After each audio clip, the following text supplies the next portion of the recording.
2020년 초 중국 우한에서 발견된 미스터리한 호흡기 질환이 전 세계로 퍼지기 시작했습니다. 정치계, 정부기관, 의학계 선두주자, 공중보건 전문가들은 이 신종 바이러스 출현에 아무런 준비가 되어 있지 않았습니다.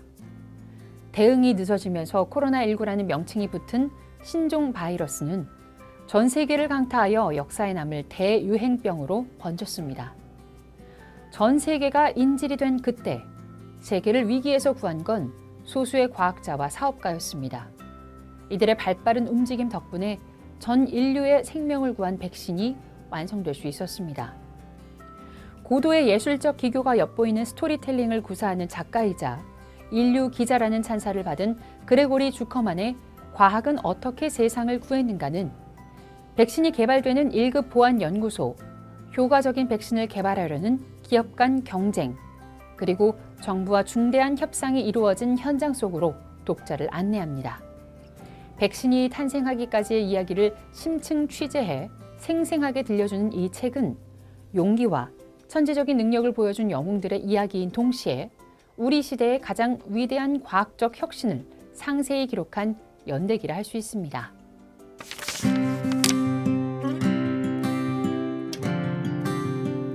(1980년대) 말 캘리포니아 대학교 샌디에고 캠퍼스에서 신경과학 임상연구원 과정을 마친 존 울프는 유전학적 이상으로 대사질환을 겪는 어린아이들을 치료하면서 아직도 그들을 효과적으로 치료할 수 있는 의학적 기술이 답보 상태에 있다는 사실에 좌절감을 느꼈습니다. 그의 부인인 카탈린은 울프를 색다른 관점에서 문제를 바라보고 독창적 사고를 하는 사람이라고 평가합니다. 울프는 환자들에게 절망과 장애를 안겨주는 유전적 결함을 해결할 방법을 찾는데 그 특유의 독창력을 활용하기 시작했습니다. 그는 생물의 기초 단위가 담겨있는 DNA가 세포의 요리책과 비슷하다는 사실을 깨달았습니다. DNA 레시피가 잘못되면 단백질이 너무 많이 만들어지거나 너무 적게 만들어져서 유전적 질병의 원인이 됩니다. 울프는 DNA와 mRNA가 자연적으로 만들어지는 분자지만 음식에 들어가는 천연 감미료처럼 실험실에서 제조, 합성할 수 있다는 사실을 잘 알고 있었습니다. 그는 오류가 없는 정상 DNA 또는 mRNA를 합성한 후 인체 세포 안으로 전달해서 환자들이 가진 결함 유전자를 대체할 수 있다면 제대로 기능하는 단백질을 만들 수 있을지 모른다는 특이한 아이디어를 동료들과 공유했습니다. 당시만 해도 세포를 벗어난 벌거벗은 합성 DNA를 곧장 세포에 주입한다는 생각을 떠올린 사람은 거의 없었습니다. 울프는 DNA나 mRNA를 세포에 주사하면 기능을 발휘하는 단백질이 만들어진다는 사실을 증명했습니다. 무엇보다 불안정하기로 악명 높은 mRNA로도 단백질이 만들어진다는 사실에 모두가 당혹감을 감추지 못했습니다. 1955년 울프는 다른 2명의 과학자와 함께 회사를 차리고 mRNA를 보다 안정적으로 세포에 전달하고 더 오래 지속되도록 보호해줄 정교한 캡슐, 즉 지질 중합체 개발에 나섰습니다. 비록 mRNA 치료제는 하나도 나오지 않았지만 이 회사는 몇 년 후 1억 달러가 넘는 가격에 매각됐습니다. 2020년 4월 울프는 60살의 나이에 암으로 세상을 떠났지만 그가 남긴 연구 업적을 토대로 펜실베니아 대학의 카탈린 카리코와 드류 와이즈먼이 마침내 mRNA 단백질을 만들어내 코로나19 바이러스로부터 사람들을 보호하는 백신 개발에 활용됐습니다.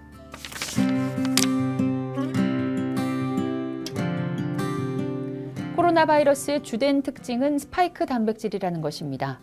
다트머스 대학교 가이젤 의과대학 교수인 제이슨 맥렐란과 베이징 칭화대에서 코로나 바이러스를 연구한 리안샹 왕은 2015년 다트머스 대학에서 공동으로 백신 개발 연구를 진행했습니다. 맥렐란과 왕은 메르스 코로나 바이러스의 스파이크 단백질을 만들어서 인체 면역계가 이 단백질에 노출되도록 하면 감염을 막는 항체가 만들어질 것으로 보았습니다. 그러면 막아내려는 실제 바이러스의 일부나 다른 버전의 바이러스로 백신을 만들지 않아도 된다고 생각했습니다. 그러나 몇 개월 동안은 실망스러운 결과만 나왔습니다. 이때 백신 연구센터 부소장인 바니 그레이엄이 메르스보다 약한 HKU1이라는 코로나 바이러스를 연구해보라는 제안을 했고, 두 사람은 스크립스 연구소의 앤드류 워드와 손잡고 초저온 현미경을 사용하여서 HKU1 스파이크 단백질의 분자 구조를 처음으로 밝혀냈습니다. 스파이크 단백질의 구조가 상세히 밝혀지자 자신감이 생긴 맥렐란과 왕은 다시 메르스 코로나 바이러스 연구를 진행했습니다. 왕은 스파이크 단백질의 줄기 부분에 해당하는 염기 서열에 프롤린이라는 단단한 아미노산을 끼워 넣었습니다.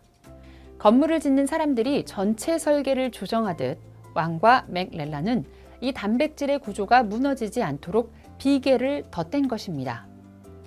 2016년 2월 왕은 이렇게 변형된 유전 암호를 배양한 인체 세포에 삽입해 마침내 안정적인 스파이크 단백질을, 그것도 다량으로 만들어냄으로써 코로나19 백신 개발의 청사진을 제시했습니다.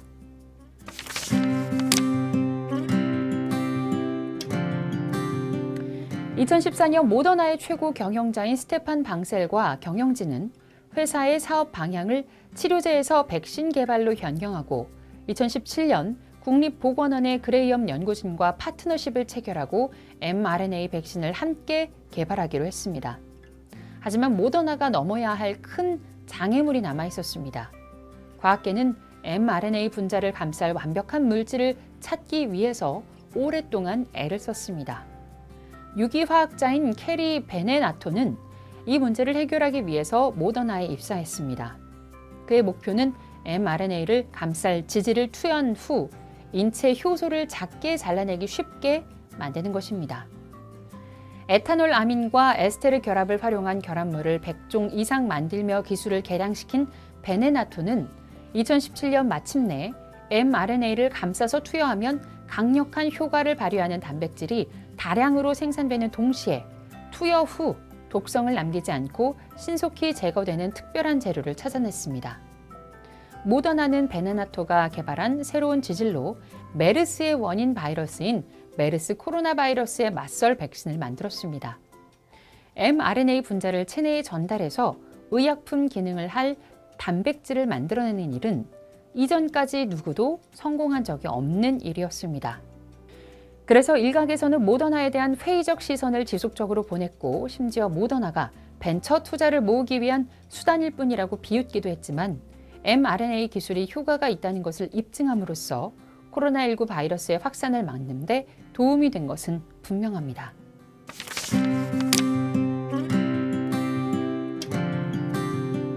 우한 시장에서 도축되는 동물은 감염 질환과 바이러스가 전파되기 쉬운 원천이었습니다. 2019년 12월 우한에서 수수께끼 같은 질병이 확산하기 시작했다는 소문이 돌았습니다.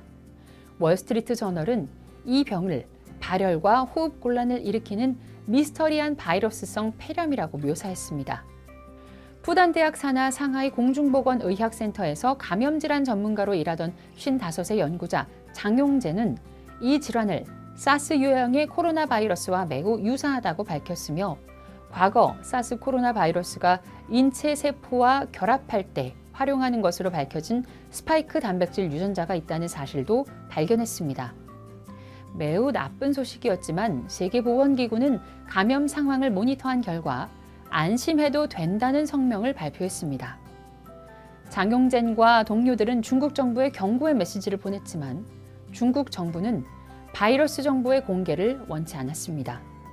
공개되면 정부의 신종 바이러스 대처 상황이 엄격한 평가를 받을 수 있다는 우려 때문이었습니다. 이후 코로나19 바이러스는 계속 확산되고 전 세계는 혼란에 빠졌습니다.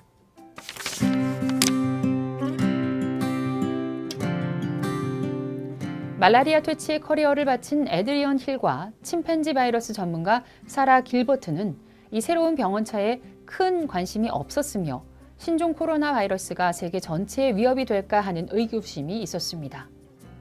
1월에 이 새로운 바이러스의 염기 서열이 알려지자 이들은 모더나, 바이온엔텍 연구진과 거의 비슷한 방식으로 백신 물질을 설계했는데 이들에게 이 일은 학자로서 일종의 연습에 가까웠습니다. 몇 년 전 중동 호흡기 증후군 백신을 설계한 경험 때문에 신종 코로나 바이러스 백신을 설계하는데 그리 오랜 시간이 걸리지 않았습니다. 2월 17일 길버트는 백신을 개발했지만 자신이 추진하던 다른 연구에 필요한 에볼라 백신을 생산하느라 분주한 상황이어서 굳이 코로나 바이러스 백신부터 만들 필요는 없다고 생각했지만 길버트와 힐이 중심이 된 옥스퍼드 연구진은 백신 개발 경쟁에서 모더나와 바이오엔텍을 앞지르고 싶었습니다. 하지만 경쟁자들의 연구도 빠르게 진척이 되고 있었습니다. 바이오엔텍과 화이자는 코로나19 바이러스에 맞설 효과적인 백신을 개발하는 일에 전력을 다하고 모더나는 선두를 지키기 위해서 투자처를 찾아다니느라 여념이 없었습니다. 존슨앤존슨도 열심히 달렸지만 이들 모르게 에이드리언 힐과 옥스퍼드 대학교 연구진이 선두로 돌진했고 4월 말 옥스퍼드 연구진은 영국 캠브리지의 대형 제약업체 아스트라제네카와 손을 잡고 코로나19 백신의 시험, 생산, 유통을 함께하기로 했습니다.